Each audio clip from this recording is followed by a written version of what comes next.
Hey everyone, Steven here from Redolescence with another fragrance review. And this time it's on a fragrance from the designer house of Azzaro, and the fragrance is called Decibel. Now this is an oriental spicy fragrance released in 2011, and the perfumer for this fragrance is one whose name unfortunately I could not locate. I looked on online fragrance forums, I looked on blogs that have reviewed this fragrance, I even went ahead and looked on their official website, but to no avail did I manage to locate the name of the perfumer. But if for some reason in the future I do manage to figure out who it is, I'm just going to leave their name in an annotation right here. But for the time being, I don't know. But if I had to take a guess, I would say that the perfumer may be somebody, or I wouldn't be surprised if the perfumer was somebody like Annick Minardo, especially because of the compositional risks that are taken in this fragrance. Now, just to tackle the name a little bit, Decibel, for those of you who may not know, as I'm sure most of you do, is a unit of measurement as it pertains to sound. So decibel actually measures the intensity of sound waves. So being that this is presented like a microphone and there's this whole music theme going on, if you were to look at in electronics something like a guitar amplifier, the gain on that amplifier is measured in decibel.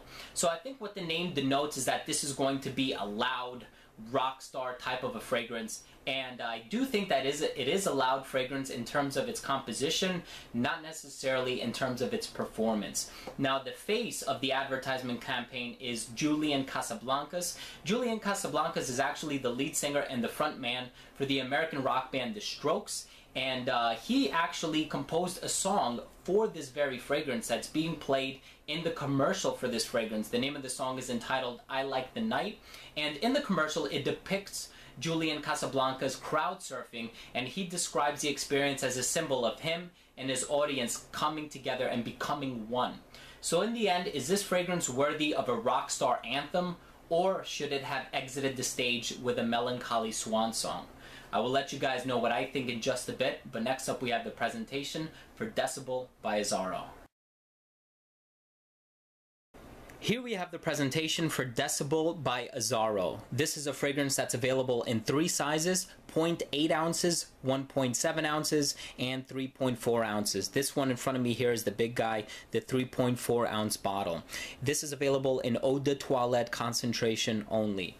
First up we have the box, and the first thing that you're going to notice is this sleeve contained here on the box. On the front of the box here you have the lead singer of the American rock band The Strokes, Julian Casablancas. You have the Decibel sign as well as the name of the fragrance right below that, the name of the company down here at the bottom with the size on either side. And on the side here you have some more information on the website and Julian Casablancas' website, and then on the other side here you have the same exact thing, only written in French. Actually vice versa, this is French, this is English.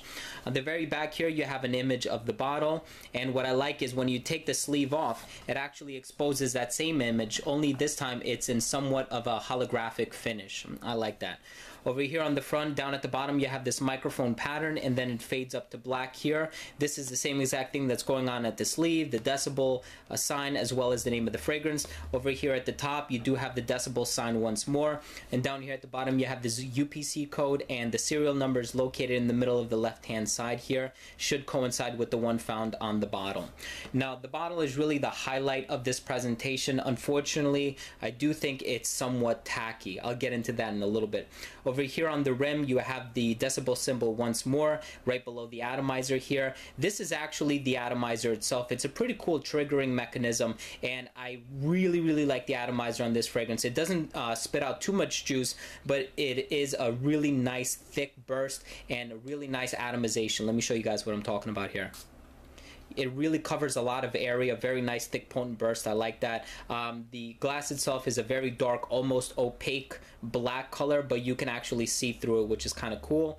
And on the back, on the rim here, you have Decibel written. The only thing that I want to caution you against is please do not try to remove this. This is not a cap. This is actually the atomizer right here. I have had somebody try to remove it from my bottle and I had to stop them. And down here at the bottom you have a sticker with some more information as well as the serial number, which coincides the one found on the box.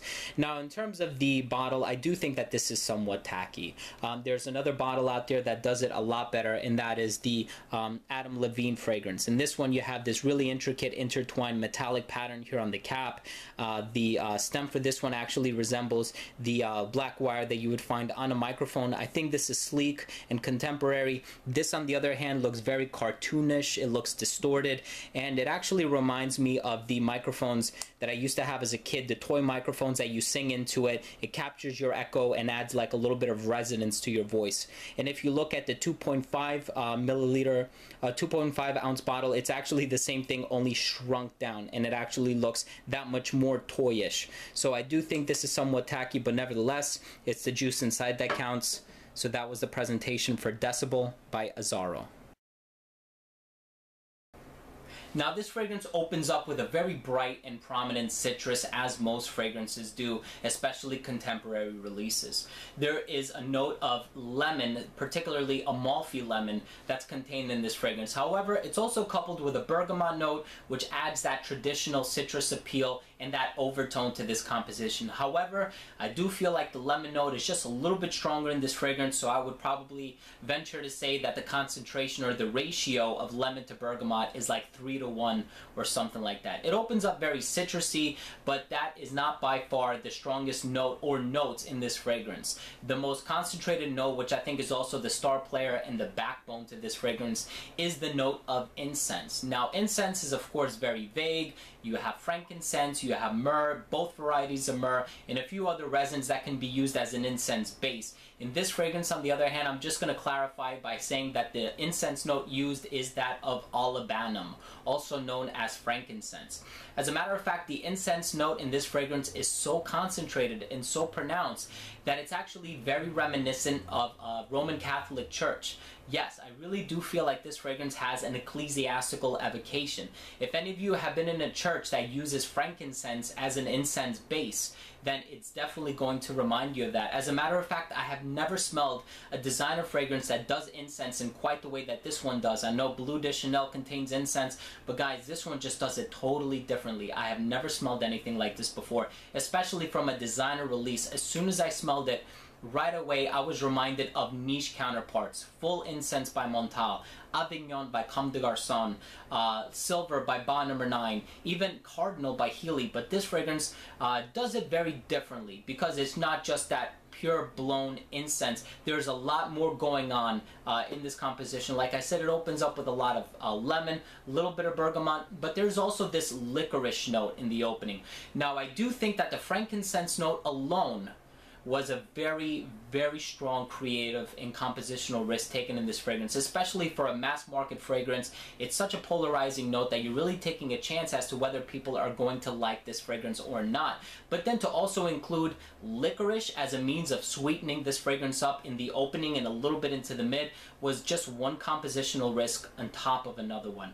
Not only the smell of licorice, but also the taste of licorice is very polarizing. So this fragrance can turn people off in more ways than one, I'm sorry to say. Now there's also a lot of tonka bean and a lot of vanilla in this fragrance that really allows it to dry down to a very pleasant dry down, if I can say that.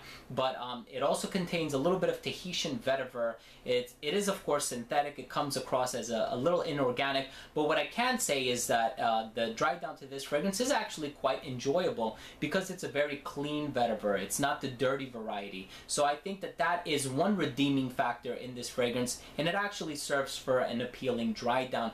Nevertheless, please keep in mind that that frankincense note is still going to be very, very noticeable even in the dry down of this fragrance. Another note in this fragrance that's worthy of a mention is the note of aldehydes. In the opening, you're going to notice that it's particularly fizzy or crisp in the opening, and that is because of those aldehydic notes. They add almost this carbonated appeal to the opening of this fragrance, and that's also something that's very unconventional. Not too many fragrances do that, and I think for this fragrance to just take all these unconventional notes and mesh them into one, it really does something that's totally different. But what I can say is that these notes, as different as they are in comparison, or in contrast I should say, from each other, they don't necessarily clash in this fragrance, and that's what I like about this fragrance.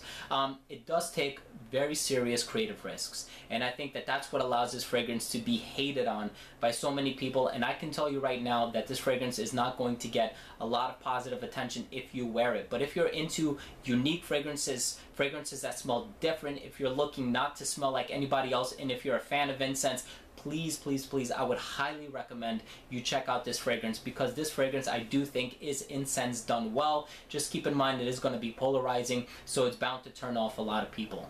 Now, in terms of compliments or complaints, this fragrance is unfortunately more likely to land you a complaint. I've asked 4 people what they thought of this fragrance, and all 4 said that they would not buy it for themselves or for a significant other, and they actually did not like it. I asked one person, they said they got like a fruity note out of it. I don't necessarily get that, but it might be just a sweetness from the vanilla, the tonka bean, and even the licorice in the opening that's giving off that sort of a vibe in this fragrance. Now, have I worn this fragrance outside of testing? Unfortunately, no, but that doesn't necessarily mean that I won't be wearing it in the future. Now, bottom line for this fragrance is I like the smell. It's unique. It's different. It's certainly different for a designer fragrance. But again, it is a mass market product, so for them to take these creative risks in this fragrance was really a ballsy and a gutsy move. So in the end, leave it up to your own nose to determine, I should say, if this is the fragrance that you're going to like and if this is one that you're going to be wearing repeatedly. So that was the smell for this fragrance. Last up, we have the rating for Decibel by Azzaro. Thanks again for watching. First up, we have uniqueness and overall smell, and I ended up giving Decibel by Azzaro a 5 out of 10. This is a very unique smell, don't get me wrong. This is the first time that I've ever smelled anything like this from a designer fragrance, especially a fragrance that utilizes the note of frankincense in such a strong and concentrated way. Again, it's not like the Soliflor version of an incense fragrance where it only utilizes that note. It's not necessarily a full incense by Montal. It does do other things like the lemon and the licorice and the vetiver, so it does ornate it in all these different ways. But again, even those notes really don't do this fragrance justice in terms of it smelling appealing or pleasant. It really doesn't have like a universal appeal to it, and I can see more people being turned off by this fragrance than actually liking it. As a matter of fact, the people who I asked whether or not they liked this fragrance, all 4 of them ended up telling me that they did not enjoy this fragrance. So unfortunately, in terms of uniqueness and overall smell, I couldn't give it anything more than a 5 out of 10. Next up, we have longevity, and I ended up giving this fragrance a 6 out of 10. On average, this fragrance lasts on my skin 6 hours. I have gotten less on a bad day, but I would say that 6 is the average. And next up, we have projection. I ended up giving this fragrance a 5 out of 10. This fragrance projects for about 1.5 hours to 2 hours. Projection isn't that crazy, but even then, it seems to radiate below an arm's length. So in my books, that is about average. So I ended up giving it a 5 out of 10. Next up, we have versatility, and I ended up giving this fragrance a 7 out of 10. It is surprisingly a versatile fragrance. I see this one being worn casually, just because when you're casual, you're not bound to be around other people. I don't feel too comfortable wearing this fragrance just because it is so incensey. But I do think that that lemon and the bergamot and even the aldehydes in the opening add this kind of refined quality to the composition, and the incense note, surprisingly, believe it or not, adds a touch of sophistication to the fragrance as well. So I can definitely see this one being worn formally and semi-formally. Again, I do think that the frankincense note allows this fragrance to spill over into the masculine category just by a bit, so I don't think this one is entirely unisex, but again, I think it can be worn all times of the year. You could be worn in the cold weather as well as the warm weather, and it's a day or night fragrance. So I think it's a very versatile fragrance in that regard. So it ended up earning for me a 7 out of 10 for versatility. Last up, we have presentation. I already told you guys what I feel about that. I do think it's somewhat tacky. However, it was the first fragrance release that looked like a microphone. Adam Levine's fragrance came out a little bit later, so credit is due where credit is earned, and I ended up giving this fragrance a 6 out of 10 for presentation, allowing this fragrance to earn an overall rating or an average score of 5.8 out of 10. So guys, there you have it. Thank you so much for watching. That was my review of Decibel by Azzaro. If you've tried this fragrance, or if you're interested in trying this fragrance, please let me know what you think of it by leaving a comment down below. Also, please don't forget to subscribe to my channel for future videos and frequent giveaways. I actually have one coming up. If you would like to see the criteria that I use for grading, I've left a link for that in the description section below. Also, if you would like to join my Facebook group, please feel free to do so. We would love to have you as part of the family. I've left the link for that in the description section below as well. If you have any questions, comments, or concerns, please feel free to shoot me a PM. I will try to get back to you. So again, guys, this has been Steven with another fragrance review from Redolessence. Thanks again.